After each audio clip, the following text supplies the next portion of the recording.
우리 8월 달에 있을 볼리비아 단거 선교를 위한 홍보 영상이었습니다. 많은 분들 관심과 기도로 함께 동역해 주시기를 바라고요.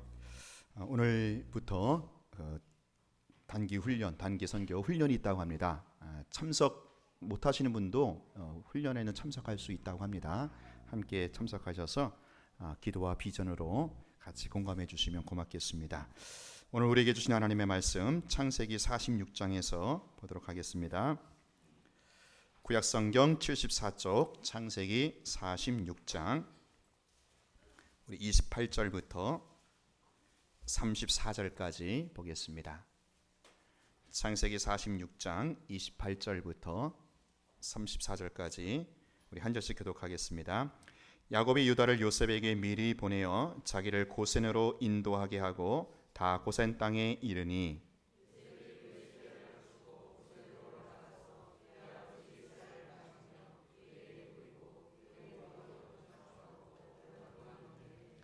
이스라엘이 요셉에게 이르되 내가 지금까지 살아있고 내가 네 얼굴을 보았으니 지금 죽어도 족하도다.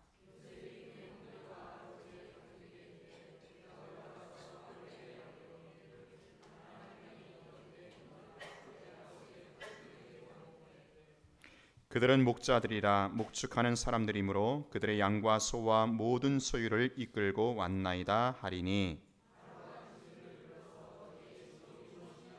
같이 합니다. 당신들은 이르기를 주의 종들은 어렸을 때부터 지금까지 목축하는 자들이 온데 우리와 우리 선조가 다 그러하더이다 하소서. 애굽 사람은 다 목축을 가증히 여기나니 당신들이 고센 땅에 살게 되리이다.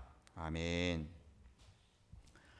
우리가 영화나 드라마를 볼 때에 그 주인공이 슬퍼하거나 힘들어하면 나도 모르게 눈물을 짓곤 합니다. 또한 그 주인공이 매우 기뻐하고 웃을 때면 우리도 입가에 미소를 짓게 되지요. 이것을 뭐라고 하는 거 하면 이 감정 동화 혹은 감정이입이라고 합니다.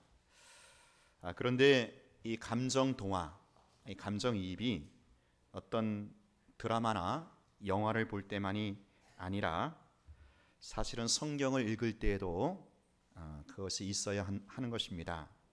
특별히 오늘 본문을 그냥 읽어내려 하는 것이 아니라 이 본문에 등장하는 그 인물의 그 감정을 내가 느끼면서 읽을 수 있어야 합니다. 내용만 파악하는 것이 아니라 우리가 본문을 통해서 그 현장 속에 한번 들어가 보는 것이 어떨까 싶습니다. 오늘 본문은 이렇습니다. 20년 동안 헤어졌던 그 아버지 야곱과 아들 요셉이 이제 극적으로 상봉하는 그런 장면입니다. 오늘 본문은 이 아버지와 아들이 만나는 이 장면을 아주 상세하게 또 구체적으로 묘사하고 있습니다. 요셉이 아버지에게 보이고라고 합니다. 그리고 아버지 야곱은 요셉의 목을 안고라고 합니다. 어떻게 안았을까요? 두 사람이 목과 목을 서로 어긋 안았겠지요. 그리고 한참을 울었다고 합니다. 아마도 어깨를 들썩이며 하염없이 속절없이 그렇게 울었을 것입니다. 여기서 저는 이런 그림을 한번 상상해 봤어요. 두 사람이 서로 어긋 안고 한참을 울다가 고개를 들고 보니까 사랑하는 아들의 그 얼굴을 한번 만져보고 또 떨리는 그 손으로 그 눈물을 닦아주면서 그리고 또 뭔가 가슴 깊은 곳에서 북받쳐 끓어오르는 그 울음을 삼키고 또 터뜨리면서 이렇게 속절없이 하염없이 두 사람이 지금 울고 있는 이런 모습을 보게 됩니다.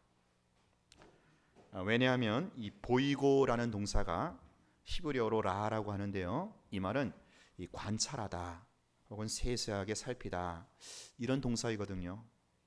자, 그래서 야곱이 요셉의 얼굴을 세심하게 살펴보면서 그리고 떨리는 손으로 그 목을 어긋안고 아마도 한참을 그렇게 울었던 것입니다. 20년 동안에 그 말할 수 없는 고통의 눈물, 하나님이 이해되지 않았던 그 아픔의 눈물, 서러움과 원망의 눈물, 도저히 씻을 수 없을 것만 같았던 그 눈물이 오늘 이 자리에 흘러내리고 있습니다. 여러분, 오늘 이 야곱과 요셉이 만나는 이 장면은 단순히 가족 공동체의 어떤 이산 가족 상봉하는 것이 아닙니다. 구약시대 교회의 회복이라고 할 수 있습니다. 야곱이 누구입니까? 다른 말로 이스라엘입니다. 그리고 이스라엘의 12아들이 장차 이스라엘의 12지파를 이루게 되죠. 12아들이라고 하는 이 씨들이 장차 하나님 나라의 공동체를 이루게 될 구약의 초대교회라고 할 수 있습니다. 이들이 20년 동안이나 고통의 한 세월을 보냈습니다.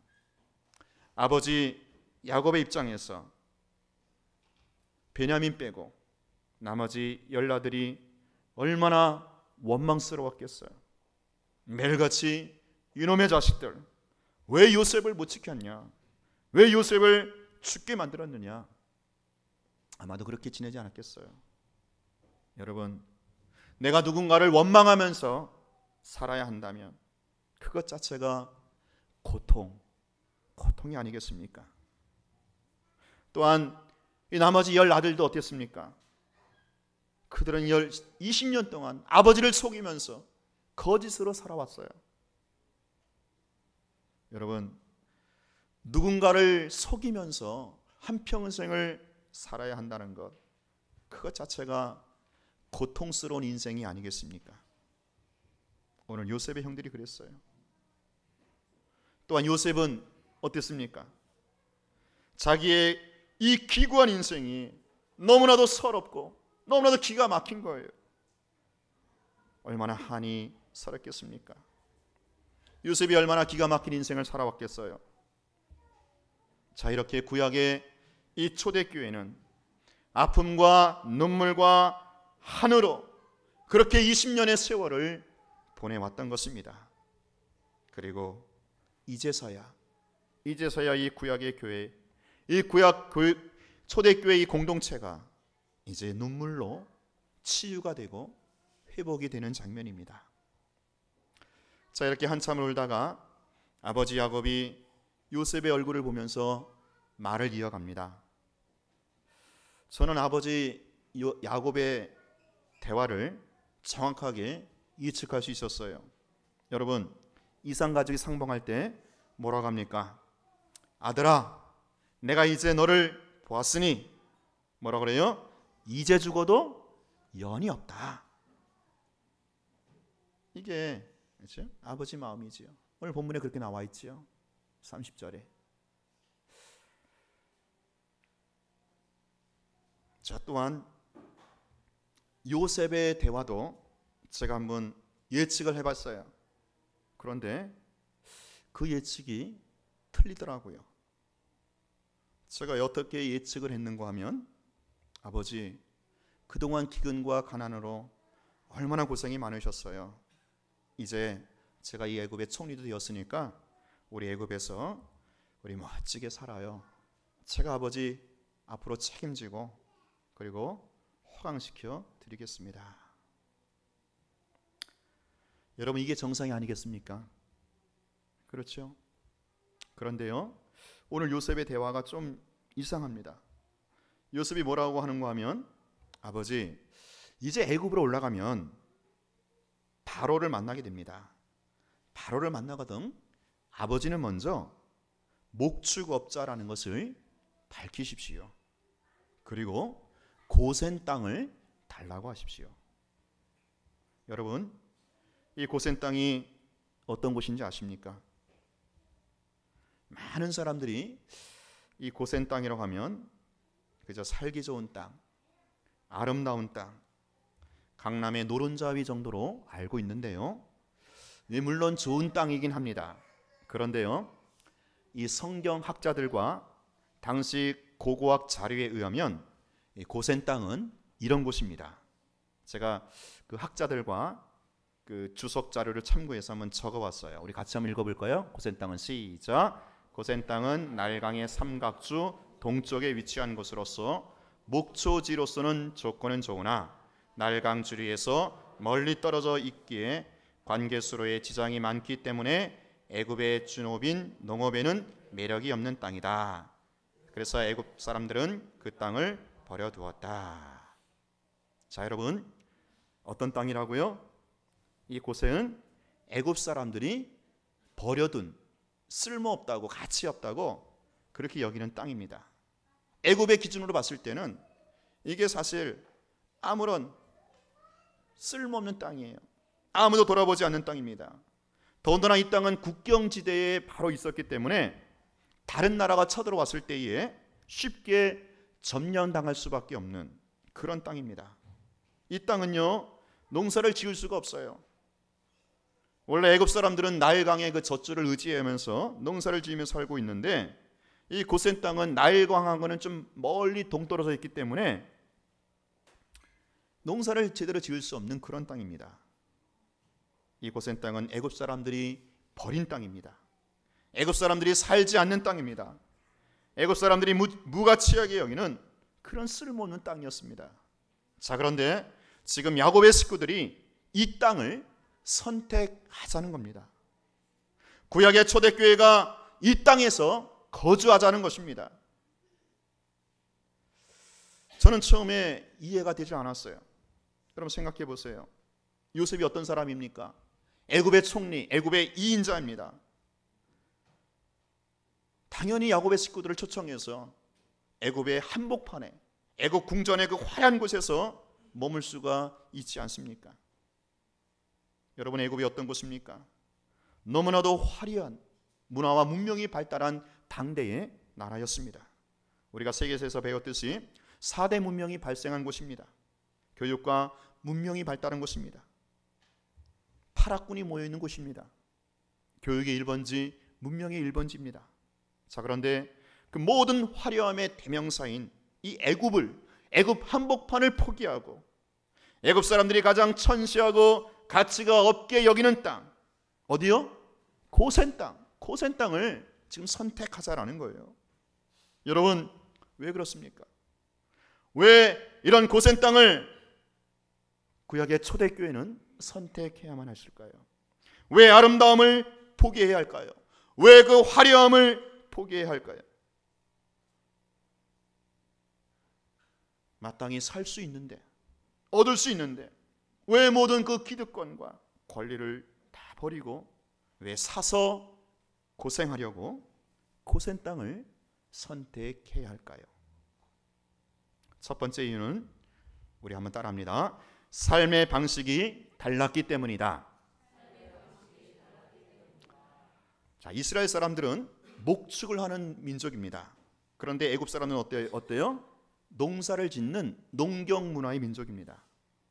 자, 그래서 애굽 사람들이 이스라엘 사람들을 가리켜서 오늘 성경에 보니까 뭐라고 여겼어요? 가증히 여기더라. 애굽 사람들은, 농사지는 애굽 사람들은 목축업을 하는 이스라엘 백성들을 가증히 여겼어요. 이 가증히 여겼다라는 것은 천대시하고 볼품없이 여긴다, 그런 말입니다. 자기들이 부리는 민족들은 목축업을 하지만 자기 애굽 사람들은 목축을 하지 않았어요.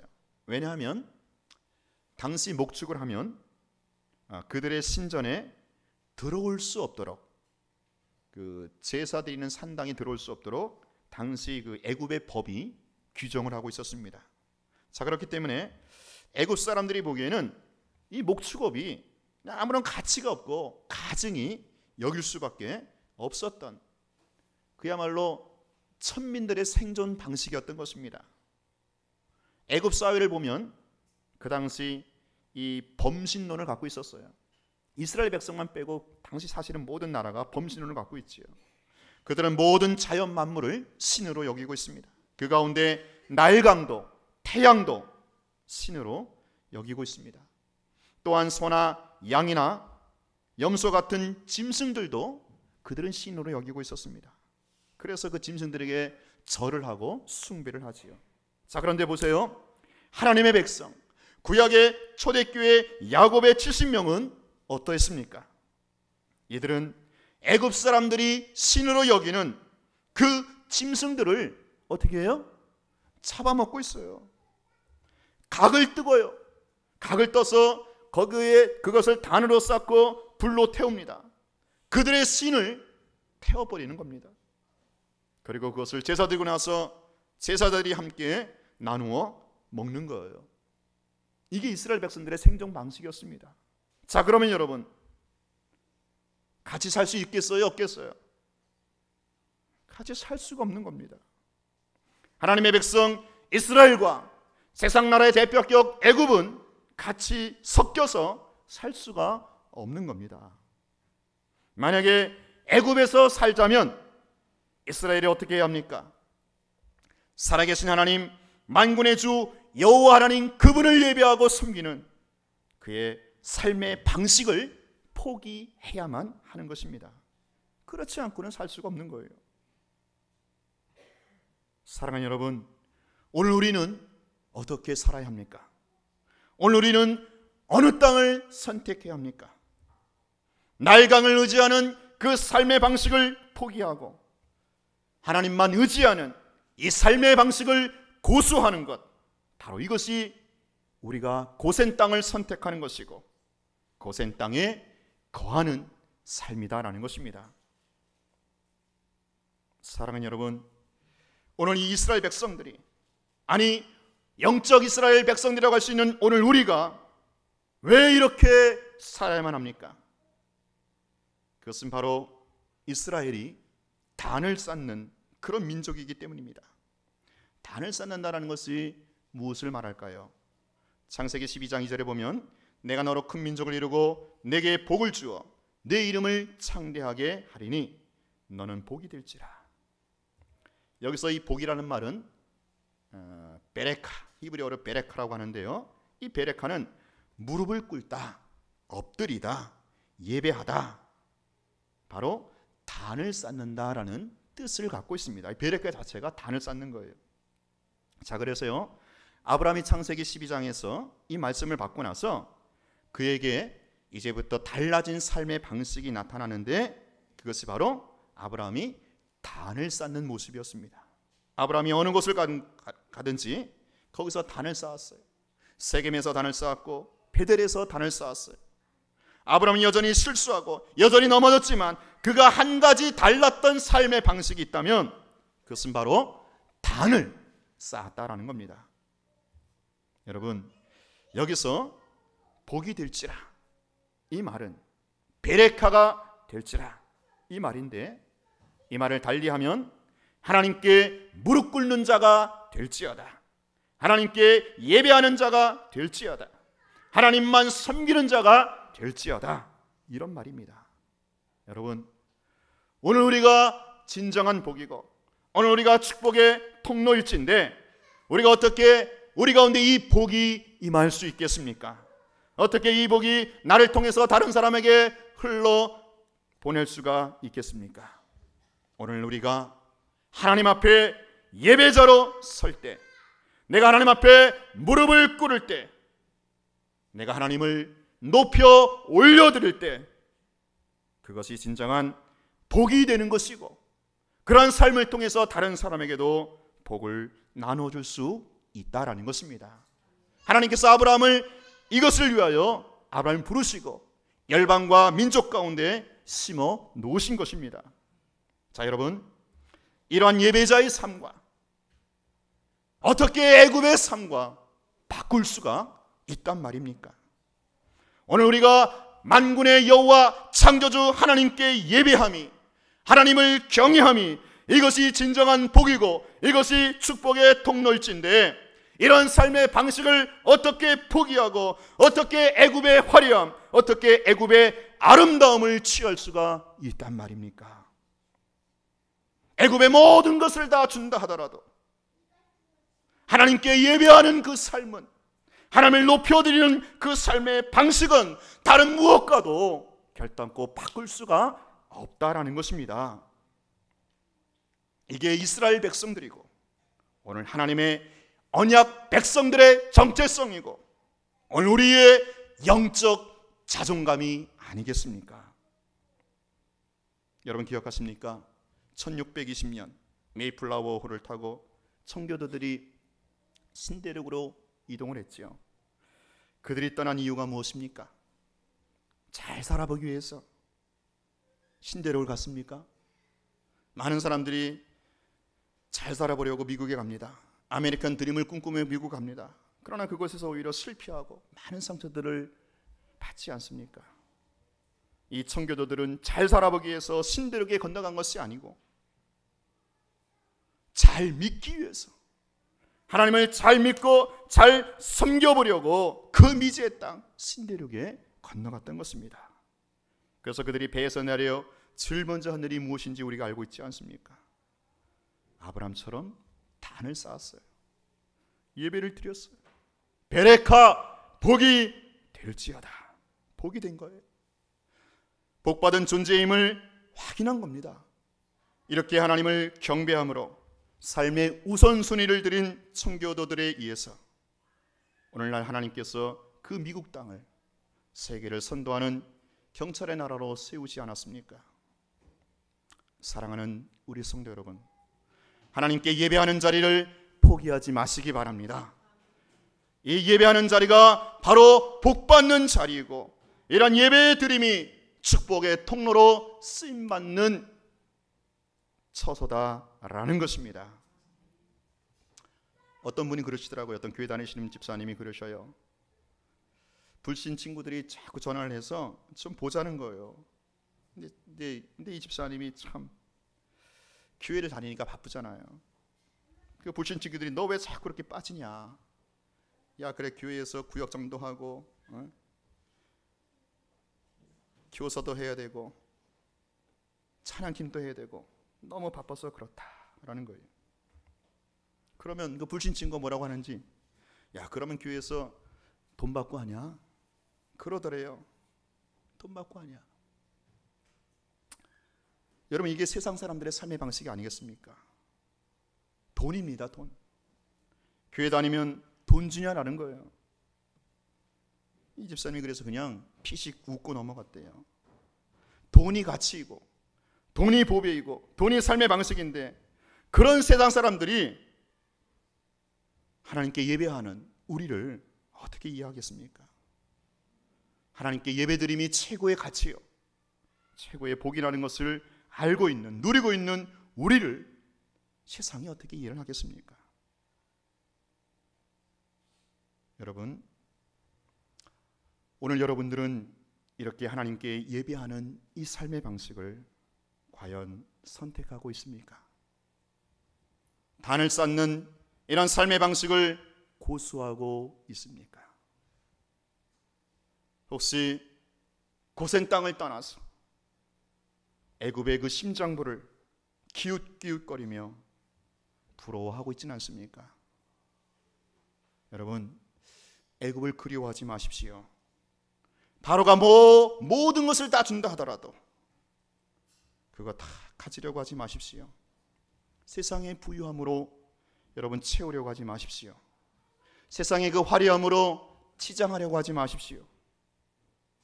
그러다가 예배의 자리를 놓쳐버릴 수도 있단 말입니다. 가장 귀한 복을 놓치는 거예요. 우리 성도의 삶이란 좀 부족해도, 좀 모자라도 우리가 그 자리에서 주님을 바라보고 주님께 예배하면서 사는 것이지요.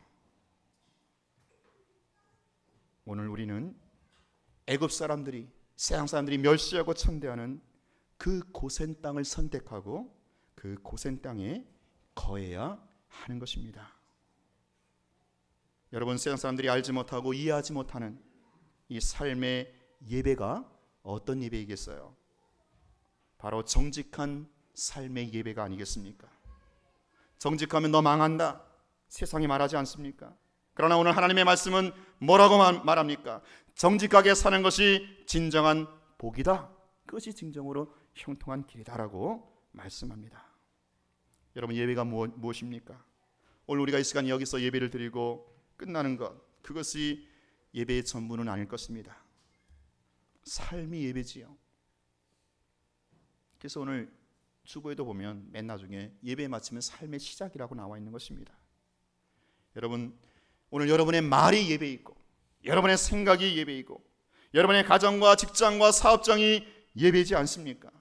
그곳에서 거짓과 타협하지 않는 것이 바로 진정한 예배라는 것입니다. 여러분, 우리가 좀 억울하지만, 좀 손해를 보지만, 좀 유익이 없다 할지라도 불의와 타협하지 않고 거짓과 야합하지 아니하고 정직한 삶의 방식으로 고수하며 살아가는 것, 바로 그것이 진정한 예배자로서 진정한 복을 누리며 사는 삶이다라는 것입니다. 여러분, 이 고센 땅에 거하고 있는 야곱이 어떻게 살아가고 있는지 아세요? 창세기 우리 47장 우리 7절 한번 보겠습니다. 같이 한번 읽어보겠습니다. 46장 7절 시작. 요셉이 자기 아버지 야곱을 인도하여 바로 앞에 서게 하니 야곱이 바로에게 축복하매. 자, 지금 누가 누구에게 축복합니까? 야곱이 바로에게 축복을 합니다. 자, 근데 보세요. 조금만 생각해 보세요. 원래 누가 누구에게 축복을 해야 되는 거, 축복을 해야 맞는 거예요? 바로가 야곱에게 축복해야 이게 맞는 그림이에요. 왜? 야곱은 지금 당대의 왕입니다. 애굽의 왕입니다. 세계를 호령하던 애굽의 왕이에요. 없는 게 없어요. 뭐든지 가질 수 있고 취할 수 있는 왕입니다. 여기에 비해서 야곱은 어떻습니까? 애굽 나라에 들어온 이방입니다. 손님이에요. 객이에요. 자기 말대로 나그네 인생, 험악한 세월을 보냈어요. 그런데 그런 야곱이 지금 야곱을 축복하고 있단 말입니다. 이것이 성경이 말하는 삶의 방식이다라는 겁니다. 누가 진정으로 복이 있는 자냐? 누가 진정으로 부유하고 차고 넘쳐서 다른 사람에게 복을 나눠줄 수 있는 그런 자냐라는 거예요. 바로 고센 땅에 거하는 야곱이었다라는 겁니다. 야곱이야말로, 고센 땅에 거하고 있는 야곱이야말로 세상을 향해서 줄 수가 있는, 세상을 향해서 축복해 줄 수 있는 그런 축복의 통로, 복의 근원의 인생이다라는 것입니다. 사랑하는 여러분, 애굽에서 뭔가를 얻으려고 하지 마십시오. 여러분, 애굽을 부러워하지 마십시오. 바로왕에게 좀 잘 부탁합니다. 급실거리지 마십시오. 야곱은 그러지 않았어요. 야곱은 세상에게 복을 구걸하지 않았어요. 오히려 오늘 여러분이 세상을 향해서 복을 나눠줄 수 있는 그런 인생이라는 사실을 자각하시기 바랍니다. 우리가 세상을 향해서 축복을 명할 수 있단 말입니다. 오늘 여러분에게 있는 하나님의 이 놀라운 사랑을 나눠 주십시오. 예수 그리스도의 이 피 묻은 복음을 전해 주십시오. 하늘의 신령한 삶의 방식을 보여주십시오. 하나님께 예배함을 보여주십시오. 삶 가운데 정직을 보여주십시오. 우리가 세상에게 줄 수 있는 겁니다. 우리가 세상을 축복하고 복을 나눠줄 수 있다라는 것입니다. 이것이 바로 고센 땅에 거하는 자의 삶의 방식이다라는 것입니다. 자, 두 번째 따라합니다. 하나님의 약속을 기억했기 때문이다. 네, 창세기 46장 4절에 보면 이런 말씀이 있죠. 같이 한번 읽을까요? 시작. 내가 너와 함께 애굽으로 내려가겠고 반드시 너를 인도하여 다시 올라올 것이며. 자, 야곱이 사실 지금까지 머물고 있었던 가나안 땅을 떠나서 애굽 가는 거 그렇게 쉽지 않았습니다. 기근과 가난 때문에 가나안을 떠나서 애굽에 내려왔지만 지금 이 야곱은 사실은 가나안의 가장 남쪽 그리고 애굽의 가장 북쪽인 부엘세바에서 하나님께 단을 쌓고 예배를 드리고 있습니다. 이때 하나님께서 야곱에게 뭐라고 말씀하십니까? 야곱아, 두려워 말라. 내가 너와 함께 갔고 내가 반드시 다시 이 땅 가나안으로 돌아오게 될 것이다. 그렇게 약속을 했습니다. 그 약속을 야곱이 붙들은 것입니다. 그렇기 때문에 야곱이 어디에 거주했습니까? 애굽 깊숙이 애굽 항복판으로 내려가지 않고 거기서 동화되어서 살려고 하지 않았어요. 대신 애굽의 가장 국경지역, 변방지대, 금방이라도 하나님이 다시 콜링하시면 네 하고 다시 가나안 땅으로 돌아갈 수 있는 그곳, 바로 고센 땅에 야곱은 거주하기를 원했던 것입니다. 제가 이 말씀 묵상하면서 어떤 구절이 생각나는가 하면 내가 반드시 돌아오리라, 내가 반드시 돌아오리라, 이 말씀 묵상하면서 로마서 11장 36절 말씀이 떠올랐습니다. 이는 만물이 주에게서 나오고 주로 말미암고 주에게로 돌아감이라. 여러분, 모든 만물은 주에게서 나오고 주에게로 거치고 결국 주에게로 돌아가는 것입니다. 그러면서 제가 어린 시절에 그 시골 냇가에서 갖고 놀던 그 뭐라 합니까? 부메랑. 이 부메랑 같은 부메랑이 생각이 나는 거예요. 여러분, 그 부메랑 혹시 아십니까? 그 어린 시절을 갖고 놀 V장, 그렇죠? V자형 이 부메랑. 이 부메랑을 갖고 이제 강가 모래밭에서 그렇죠? 돌려갖고 슉 던지죠. 그럼 부메랑이 어때요? 슝 하면서 저기 끝까지 갈 것 같은데 시간이 지나면 어때요? 제 자리 제일 발 아래 툭 떨어집니다. 주인의 발 아래 떨어지는 거예요. 그러면 주인인 제가 다시 한번 그냥 부메랑을 힘껏 돌렸다, 힘껏 슉 돌립니다. 부메랑이 그렇게 말해요, 저한테. 주인님, 무서워요. 그러면 제가 그럽니다. 부메랑아, 너는 두려워하지 말지어다. 내가 반드시 돌아오리라. 그리고 나서 부메랑을 확 던지는 겁니다.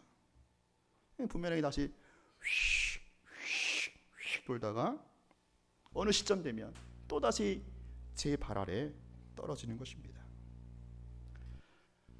우리 인생이 부메랑이지 않습니까? 모든 만물이 주에게서 나오고 주에게로 말미암고 그리고 돌고 도는 것도 열심인 것 같은데 결국에는 주에게로 돌아간단 말입니다. 이게 우리 인생입니다. 여러분, 이 땅에서 영원히 살 것 같습니까? 여러분, 평생 멋있게 살 수 있는 것 같아요? 여러분, 우리가 저 세상을 향해서 멀리 뻗어나갈 수 있을 것 같아요. 그러나 지금 주님께서 오늘 여러분을 당신 앞으로, 당신의 발 아래로 돌아오게 하고 있다는 것을 기억하시기 바랍니다.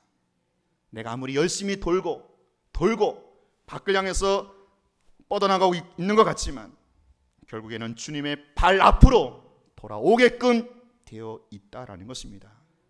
이것을 지혜자는 깨달은 거예요. 그러므로 세상의 모든 것을 다 가지는 게 아닙니다. 세상의 모든 것을 다 누리는 것이 아닙니다.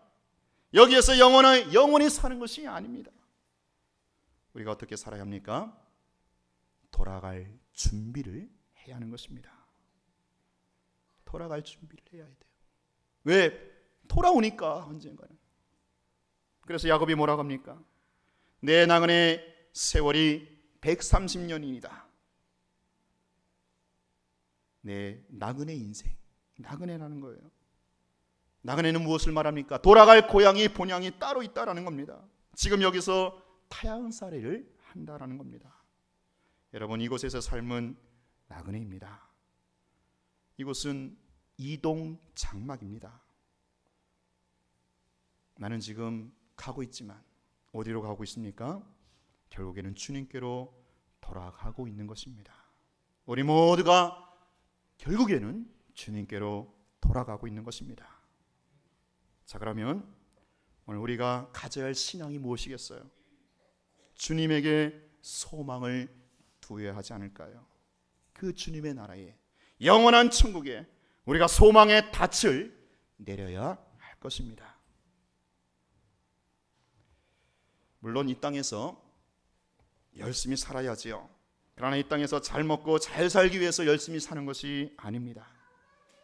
이 다음에 우리가 주님 앞에 설 때에 부끄러움이 없도록, 그래서 우리가 열심히 살아야 되는 거지요. 왜 여러분들 고생스럽게 구역장도 하고 교사도 하고 찬양팀도 해야 됩니까? 왜 고생스럽게 다른 형제들은 하지 않는 부모님을 내가 책임을 져야 되고, 왜 고생스럽게 다른 사람에게는 없는 거룩한 부담이 우리에게는 있어야만 합니까? 이것이 바로 하나님이 여러분에게 허락하신 고센 땅이다라는 것입니다. 그 땅에서, 그 고센 땅에서 주님을 맞이하라라는 것입니다. 구역장 하다가, 교사하다가, 교회를 위해서 봉사하고 헌신하다가, 이 땅에서 예배하며 정직하게 살다가 다시 오실 주님을 맞이하라는 것입니다. 제가 소망하는 바가 있습니다. 이 고센 땅에 거주하다가 마지막 때가 되면 애굽의 모든 땅들은 다 흑암으로, 암흑으로 덮이겠지만 이 고센 땅에만은 하나님의 빛이 임하는 겁니다. 그리고 주님의 음성이 들립니다. 착하고 충성된 종아, 내가 나와 함께 이 주인의 잔치에 참여하리라. 그러면서 아마도 이 찬송이 울려 퍼지지 않았을까요? 나팔 불 때 나의 이름, 나팔 불 때 나의 이름. 사랑 여러분, 경제적으로 곤고하십니까? 불신 남편 때문에 여러분 신앙적으로 고생하고 있습니까? 자녀들이 속을 새겨서 시커멓게 속이 가슴앓이를 하고 있습니까? 여러분의 자녀가 공부를 해도 재수, 삼수 여전히 편함이 없습니까? 아무에게도 말할 수 없는, 나만이 끙끙 앓는 이 고통 속에서 혼자 외로이 눈물을 흘리고 있습니까? 그러나 우리는 어금니를 깨물고 감사할 수 있어야 합니다. 왜요? 그 땅이 바로 하나님께서 여러분에게 허락하신 고센 땅이기 때문입니다. 여러분, 이 땅에 고난과 어려움이 없었더라면 우리가 주님을 찾지 않잖아요. 그 고통과 역경이 없었다면 하나님의 나라가 소망되지 않잖아요.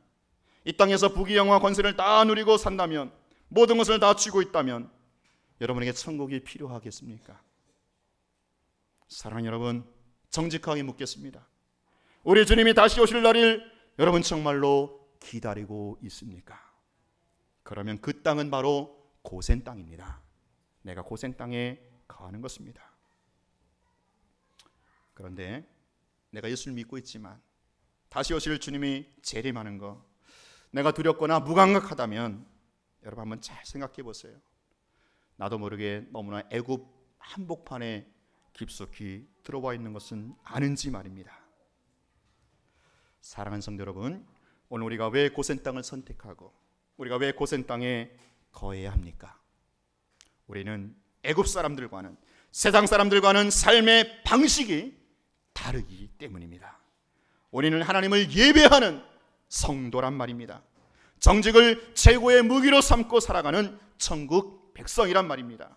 세상을 보러하거나 기웃거리는 그런 인생이 아니라 오히려 세상을 향해서 축복하고 축복을 명하는, 복을 나누어주는 참된 축복의 통로, 복의 근원으로 살기 때문에, 존재하기 때문에 오늘 우리는 무슨 일이 있어도 이 땅, 고센 땅을 고수할 수 있어야 합니다.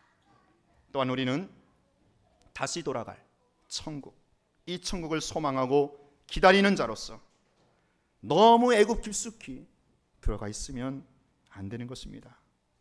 여러분, 가나안 땅과 가장 가까운 변방지역 고센 땅에 거해야 하는 것입니다. 오늘 이 자리가, 오늘 여러분의 자리가 진실로 주님께서 허락하신 이 언약의 땅, 예배자의 땅, 정직한 자의 땅, 고센 땅에 거하시는 우리 모두가 될 수 있기를 주님의 이름으로 축원합니다. 기도하겠습니다. 하나님 아버지, 우리를 이 땅에 살고 있지만 애굽 항복판에 깊숙이 들어가지 않게 하시고 여전히 불편하고 고통과 어려움이 있는 고센 땅에 거하게 하신 하나님의 비밀들을 알게 하시오니 감사합니다. 이것이 참으로 복된 자리요, 하나님께 예배하고 하나님을 경배함이 가장 귀하고 복된 자리임을 알게 하시사 오히려 우리가 세상을 향하여 복을 나누어 주는, 하나님의 복음을 전하고 하나님의 사랑을 나누어 주는 축복의 통로로 살게 하여 주시옵소서.